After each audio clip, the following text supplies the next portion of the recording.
یقینا دا یوه د خوشحالۍ خبره ده لکه څنګه ډاکټر صاحب وویله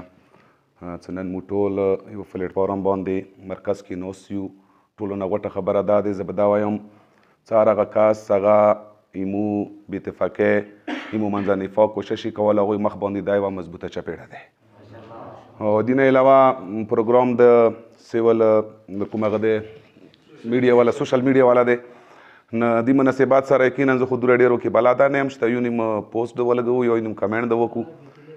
هغه بجلۍ په باره کې مو زمې لغو خبره بجلۍ والا ډېر تنګ کړي یو، خبرې ډېرې ښې وشولې، هغه یون صاحبانه ناست دي. زه به ټولو نه اول دا وایم د سوشل میډیا والا کوم تاسې کسان خپل ځای کې پوهېږئ زیاته یې مو هغه څه دی هغه منبر سره دی، نو هغه یون صاحبانه ناست دي د خبرې چوک واوري. لکه اکثر ځنه مسالې د سوشل میډیا باندې موږ ته منبر ونه جوړې شي، منبر نه یوه نیمه خبره وشي سوشل میډیا باندې دوره اچول شي، الان کې حقیقت دی نه ورسېږو چې د خبره څنګه دی په کار دی هغه تحقیق د مو وکړو چې خبره وشوله کتاب شته دی، حواله شته دی، یا قرآن آیات یا د رسول حدیث دی، هغه ته د مو اخري هغه ته نه ورسېږو، یوه هغه د ونه جوړه کړو نه ډېره لویه مسله د ونه جوړه شي. نه ښه خبره دا دی چې خلک کوم تقریر تاسې اورئ، ما یوه خبره وکړله،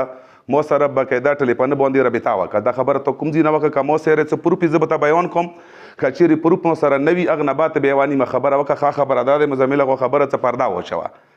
اوس خبره خاموش کړه، یا به خوله غلطه شي یا به څه شي، یا مشرانو پسې یوه نیمه خبره نو یقینا یو مشران دي حقیقت یې ځنه خبره د وشي او غصې نه د وکړي او د څه نه وکړي. زه به ټولو نه اخري کې ورشه دا وایم چې کوم سوشل میډیا باندې مو تاسې کوم څه چلیږي په کار دی دا مو تاسې اتفاق اتحاد سره وي، کوم پوسټ وي ټول متفقه اتحاد سره یوه خبره وکړو دا پوسټ لګوو هغه یې مو تاسې اتفاق و اتحاد سره وي. نن شکر الحمدلله کونسلر صاحب ورسره د انجمن رکین څه څوره کسان دي مو تاسې د ټول دستان دا یوه ښه خبره دی چې هر یوې خبرې ته مو تاسې اتفاق و اتحاد سره راوتلي یو، دا به مخته بیا یو. که یو نیم کاس وکړي منځه یوه نیمه خبره کوي، لکه زه به دا وایم چې دنه کسان ما ته وایي ته څه کوې دلته بل ته وایي ته څه کوې دلته ورکې د څه کولې والا خبره نه دي،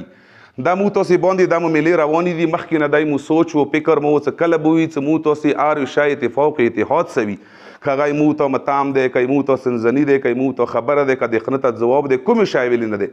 کله ته اتفاق سوي نو انشاءالله کې به مو تاسې کامیابي وي. که یوه در بل پسې خبرې وي یوه در بل پسې زیاړې زورل وي نو دې نه مخکې یا د ښه نه پیدا اخیستي دی بیا بعد اخمان مو نه پیدا خلي، خپلو کې انشاءالله مو تاسې ماغه به تعلقات وي